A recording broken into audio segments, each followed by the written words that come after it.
All right. Happy Wednesday. It's Wednesday already halfway there.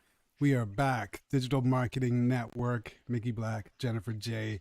Here talking about everything AI and automation. Today, I think we're back on talking about web strategies. So I think this week we talked a little bit about email stuff and then we were talking about SMS stuff. But today we're talking about websites, web strategies, and things to really, really drive traffic, specifically talking about voice search and optimizing your website for voice search. I think we talked about it a little bit last week, how AI is getting integrated into the devices. But this week, we're going to focus a little bit more on things you can do to make sure your website itself is optimized.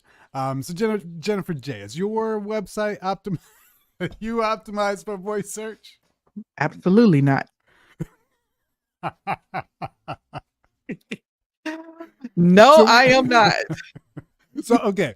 So if today you were to do three things to optimize yourself and get ready, what were the first three things that you would do? What would you do Well, the first? first thing I would do is to do the proper keyword research because I think I changed verticals on my business about 4 times. So the one that I'm on now, I would definitely do keyword research to make sure that I have the proper keywords for my business and the audience I want to attract. Number 2 is I would take those keywords and start creating blogs. I already have blogs, but I would utilize the blogs so that when people are searching for certain things, those keywords will bring them up. And then number 3, I would make sure I change out the photos that so that they, match with my audience. I don't know what that has to do with voice search, but I just feel like, photos kind of resonate with people more so than anything else. Yeah, and the other thing about photos is that they're actually SEO optimized. So when you're titling your photos, there's the title of the actual file name, but they'll also usually have like key metadata and all that other good stuff. Yeah. A lot of times those will rank in image search because a lot of times people will be looking for things based on what they look like or picture or whatever. So people undervalue that piece, but I do agree with that number one was probably number one with a bullet, that whole Mhm. keyword optimization. And then the other thing I would layer on top of that you don't always think of is the long tail versus short tail keywords. Mhm. Just those long tail phrases when they'll say, for instance, like mine network.ai have got like, it's AI CRM. But Mhm. let's Mhm. say somebody wants to know best AI CRM to integrate with Shopify Mhm. or best AI CRM for real estate professionals. And Yeah. so when people go and do that long tail search, it Mhm. really changes the game because all of a sudden, even if you are optimized great for AI CRM, if you're not in the game in terms of best one for real estate professionals, you're not going to show up when you get that far down into it. So I think that keyword piece is one of the biggest things you can do for optimizing your site for search. Another thing is, and I don't know if you're big into it, but the H1s, the H2s, the H3s, you hip to that whole thing? Yeah, I forgot about that. So, that was one of the things that I didn't understand, and I took a SEO course off of Udemy, and the guy really explained the importance of tying all of those things together in the H1 and the H2 headlines and how, you need to make sure they're optimized and all of that. So, yes, though that really would have been my third outside of the images because I already do that. Um probably I don't use the keywords I'm supposed to use, but I like try to put whatever it's talking about in the alt description for the image. Mm-hmm. But yeah, that H1 is very important because if you think about when you're searching for stuff, like even with Siri, right? We talked about Siri. Uh-oh. Yeah. Um, when we ask for things, it's bringing up articles, right? So it's bringing Yes. up those businesses based off of articles. And that's why I said the blogs would be my second after I gather the information, because that's what the voice search is looking for, is Mm-hmm. those articles over websites. I think. I mean, maybe we could get a Well, professional on here yeah. to So, let us know. yeah. So that you bring up a point. So it is looking for the articles because I think the whether it's the Google or the algorithm believes that the information you're going to get from an article is more credible than marketing speech. So, say for instance, if it's you're looking for, best fishing rod, Google will probably trust, a blog post about what the best fishing rod is because it assumes it's actually a person who uses the fishing rod versus some website who's selling fishing rods and it's like, oh, all of these are the best. So it's like that blog context. Google gives it more weight because it's not marketing. It's more informative and more of a real experience. What do they call it? Experience review. But did the guy tell you about the how the H1s and the H2s and the H3s work? Did he break that down? He did. I don't remember though. So it's like, so the H stands for headline, and it's really priority order of how the information is supposed to be weighted. So an H1 is going to be like the most important thing on that page. So it's usually typically very short but very succinct to the point. And the search engine is going to say, okay, well, this is the most important thing on the page. And then it's almost like how you would read a book. So your H2s would be almost like your chapter headline. So if it wants to see the page and say, okay, well, what's behind the title? Let me look at the table of contents.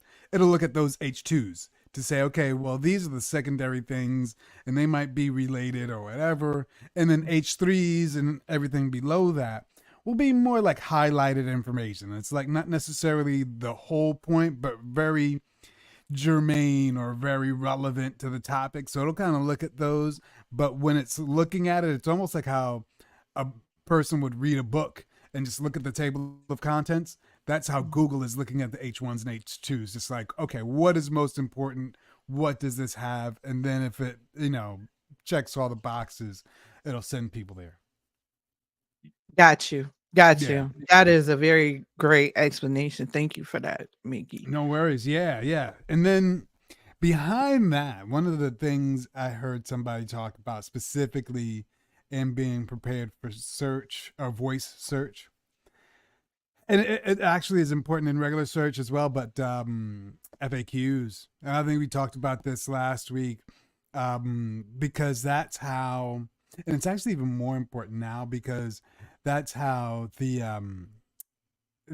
search engines are looking at all of the questions about your product or your industry. They're going to look at the FAQs page. And now, what a lot of the search engines are doing, and you'll see Google do it a lot now, is they don't even show you a real page. The AI will just read your FAQs and serve somebody up an answer based on the information they got. Instead of just driving them to your page, they'll just answer it based on your FAQs. So it's really like more important than ever because people are not going to get to your page. Yeah, I saw that. Amazingly enough, I had a situation yesterday, a medical situation with my daughter, and I was Googling things, and it just kept showing me I'm glad it says AI generated. It kept saying, bringing me AI generated answers, and then up under there, you can click on the site to go to where it got the answer from. So, Mm-hmm. yeah, very important to have that information. And it really all goes back to those keywords and knowing what people are searching for, what people are asking for. So it's so important. And that is one thing in my business that I was really, really struggling with, is understanding those, because it's just not as clear cut, because I tend to overthink things. It's just not as clear cut as it is if it's like buy a home, or how do I get a new mortgage, or first time home buyer, or things like that, or how do I fix the leak under my sink, or things like that. It was just, I'm like, I don't know what people search for. Yeah, it was crazy. So one of the tools, and SEO is so crazy because a lot of the tools are so expensive. Like one of the Mhm, tools I mhm. use more than any others is SEMrush. Yep, the most expensive Uh, one. yeah. It's some, but if you are watching this, definitely go to I don't remember the name of this guy's course, but he gives you free SEO.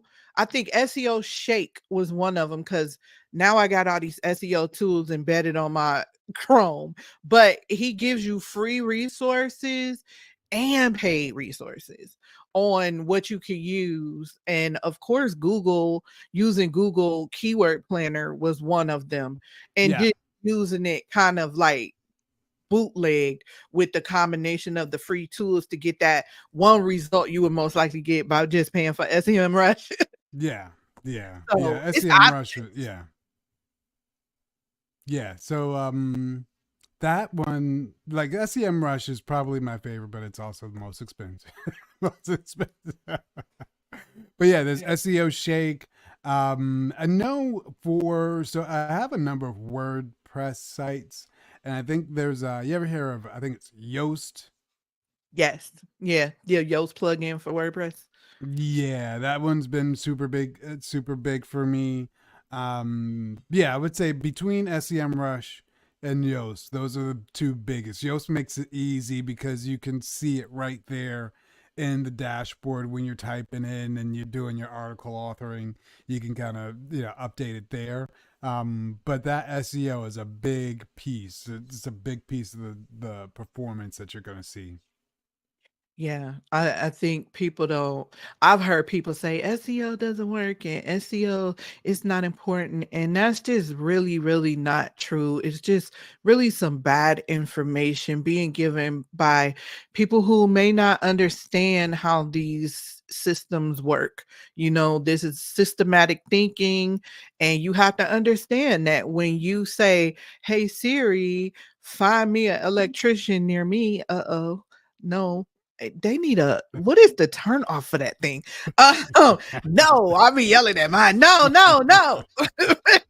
um, but when you ask for these things, between not even just Siri, Alexa, all of those things, it's returning what it finds out there on the internet.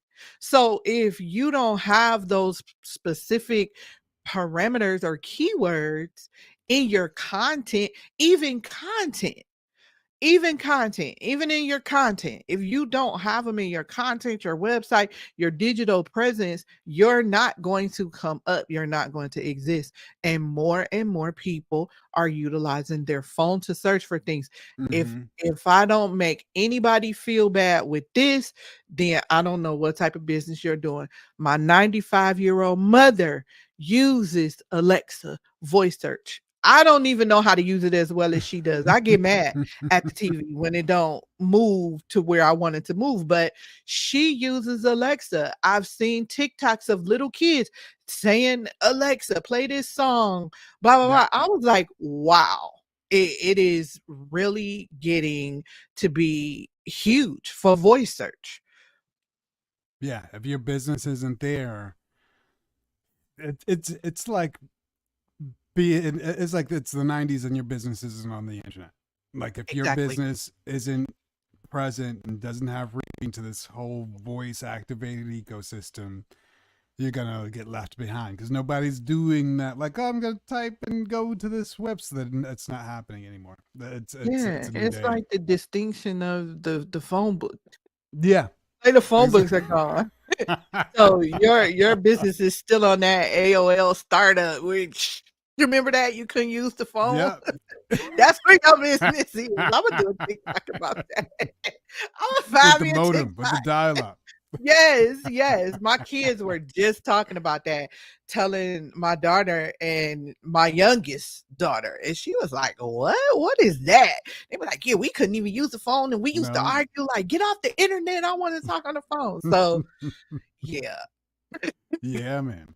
Well, we have evolved. I think we gave folks a pretty good a number of tips. I think we got the FAQs, we got the framework with the H1s and the H2s. We've got the SEO and keywords. I think we have a fair amount of stuff. Anything else you want to add in before we jet out? No, just get digital. That's the Get word for digital. the day. Get digital. Get digital. You heard it here, folks. I like it. It's just simple and sweet. Get digital. With that, we will be back tomorrow. Tomorrow's Thursday, but it's our Friday. But either way, we'll be here. We'll see you then. Cheers.